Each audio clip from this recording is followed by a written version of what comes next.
Първият семестър в чужбина е супер вълнуващ, нов град, нови хора, нов живот и много нови поводи за харчене на пари. В цялата тази еуфория обаче трябва да си помислим и за това как да го финансираме цялото това преживяване. Така че днес си говорим именно за финанси. Здравейте, аз съм Габриела и добре дошли в канала на The Metric Mind. Днешното видео е част от поредицата Как да оцелеем в чужбина и говорим за 5 най-често допускани финансови грешки от първокурсниците. Нека да започваме с първата, а именно да нямаш бюджет. Ако преди е било готино да нямаш бюджет, вече не е готино, така че направете си бюджет.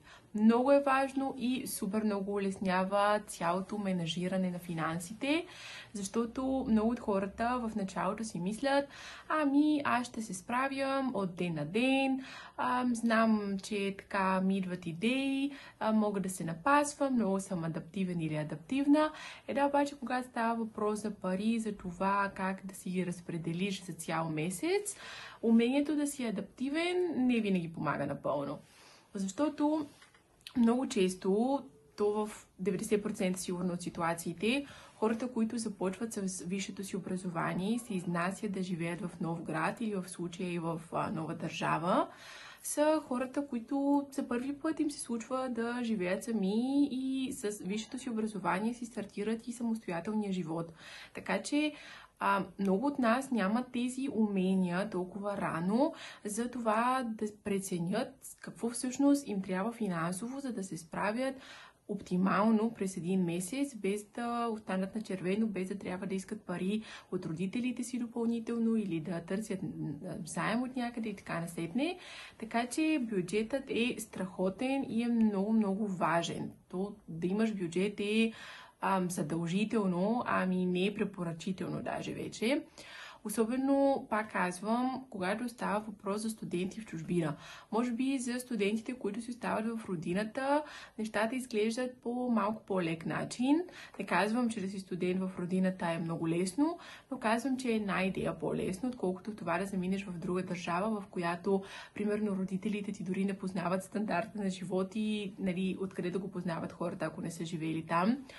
И ти самия все още не го познаваш, така че цялото нещо в началото е един експеримент и от една страна експериментираш с начина си на адаптация в новата среда, а от друга страна експериментираш и с всичките си социални умения и много друго. И последното нещо, което ти трябва е да си финансово неподготвен. Така че бюджет. Супер важно е да си знаем с колко пари разполагаме на месец, дали те идват от родители, от стипендия, от работа, от спестявания, да си определим, че от този бюджет имаме примерно 4 най-важни потока, т.е. потока имам предвид разхода и това са ни наема, храната, транспорта и един буфер, който си правим. Ще разберете защо буфер е много важен малко по-натам във видеото. И си знаем, че това са ми парите, разпределям си ги. Ако не мога да си ги разпределям в главата, си взимам хартия, пиша си всичко в хартия. А ако не ми се занимава на хартия, свалям си някакво приложение за управление на финанси или си ползвам Google Sheet и си имам всичко нагледно и подредено. Втората грешка е това да харчим всичко в началото на месеца. И да, знам, че да изхарча всичко в началото на месеца звучи много преувеличено, обаче в много ситуациите парите и така просто мистериозно изчезват в първата или във втората седмица и човека изобщо даже не знае къде са изчезнали. Те са изчезнали в това, че примерно той просто в началото изобщо не се замисля за това, че тези 1000 евро, да кажем, бюджет, с които разполага, не са му само джобните пари, ами са му парите, с които той трябва да живее. Защото в началото, пак казвам, малко е тънък момента да се разбере, че да, аз вече не живея при родителите си, не ми е подсигурено всичко, не ми е подсигурен дома и храната и всичко, което ми е необходимо в ежедневието и аз трябва да си го предвидя това като за самостоятелен, отделен човек и отделно, ако желая и бюджетът ми го позволява, мога да си определя една сума, която да ми е джобни пари. А когато не се помисли за това и цялата тази сума се третира като джобни пари, те просто свършват за 2 седмици, в оптималния случай 2, и след това трябва да се обадиш на родителите си и да кажеш, ами да, на червено са, може ли да ми помогнете, или да искаш от приятели и така насетне.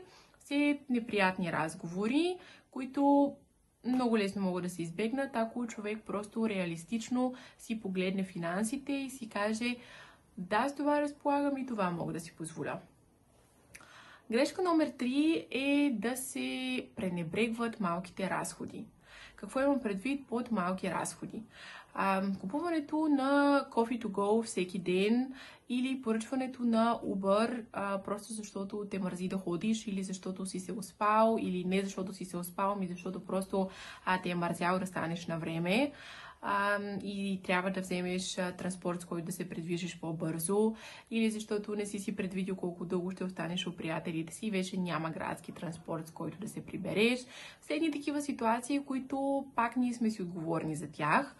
В края на седмицата ни водят до примерно минус 100 евро, които 100 евро определено могат вместо и така просто да бъдат изхарчени за нещо ненужно, да отидат към категория буфер или спестовен фонд, който супер е важен и обикновено разбираме колко супер важно е да имаме спестовен фонд, когато ни се случи нещо, имаме нужда от тези пари, а те не са там. Така че, да, не подценявайте малките разходи. Дори би ви посъветвала тези от вас, които много обичат да си взимат кафенце навън. В западноевропейските столици, сега не знам как е в София, но предполагам, че и там не е особено ефтино, но в западноевропейските столици едно хубаво кафе от такъв фенси кофишоп е поне 5 евро, в някой дори повече, може и 7 да платите, пък да не говорим за матчата, която е тренд. Така че вместо да си давате парите за такива напитки като капучино с увесено мляко и така насетне, инвестирайте си в една домашна кафемашина, направете си един естетик кофи корнер и си сложете една касичка там. И всеки път, в който вместо да си купите Coffee to Go от някой кофишоп, си го вземете от вкъщи, т.е. приготвите си го вие в къщи, си го вземете в чаша за изпът, си слагайте едни 5 евро в тази касичка и ще видите как след време тази касичка всъщност може да ви помогне за изграждането на спестовен фонд, което в началото всъщност е супер. Така, грешка номер 4 е да се игнорират скритите разходи. Какво имам предвид под скрити разходи? В началото, когато до сега не сме живели сами, има много изненади, които се появяват в ежедневието под формата на разходи. Примерно за тези от вас, които в чужбина ще живеят в общежития, ще разберат, че към найема допълнително трябва да си предвиждат пари, с които да отиват да си купуват жетони и да си перат дрехите. Тоест това оборудване, перални и сушилни, които предлага общежитието, в което живеете, не са включени към наема ви, а вие трябва да си купувате допълнително жетони, за да може да се изперете. Не може да не се перете, така че това 100% трябва да си го предвидите като разход. И в началото никой не мисли за това, че трябва да си плаща за пералня, което е скрит разход.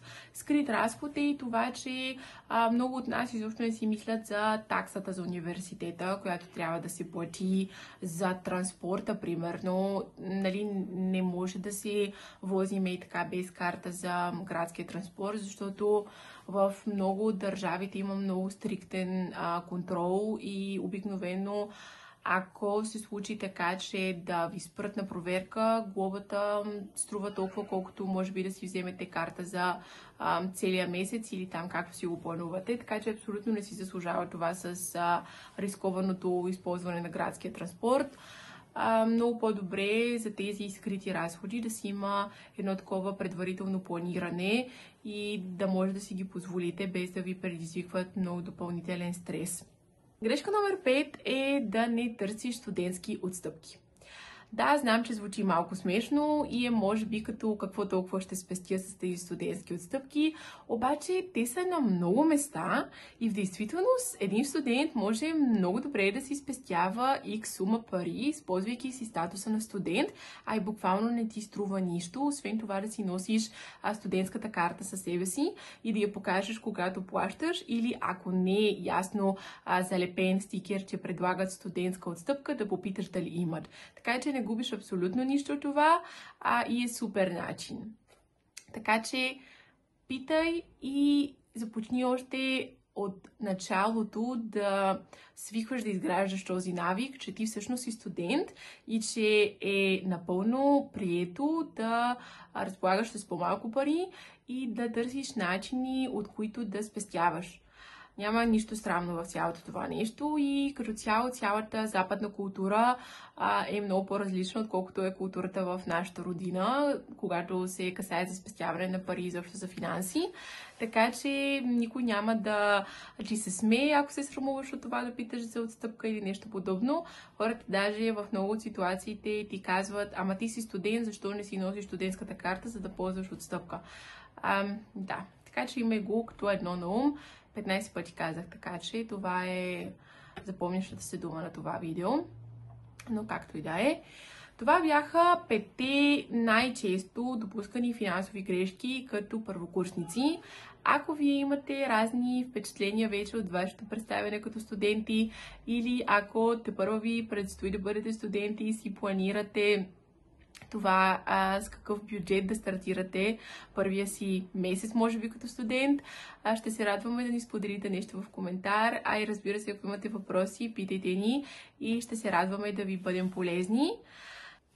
Тези 5 финансови грешки ще ти спестят много пари и много стрес, така че се надяваме това видео да ти е било интересно и да приложиш тези съвети. Сподели го с приятели, които не си правят особено успешно финансов отчет, и може би с такива, които тепърва им предстои да заминат да учат в чужбина. Ще се радваме да ни оставиш твоите коментари или впечатления, въпроси и всичко, което искаш да споделиш с нас в коментар. В биото ще оставим линк за нашата Discord група, в която говорим на теми като образование, живот в чужбина, финанси и също всичко, което вълнува младите хора. Така че можеш да станеш част от нея. Благодарим ти, че гледа и до следващото видео. Чао, чао!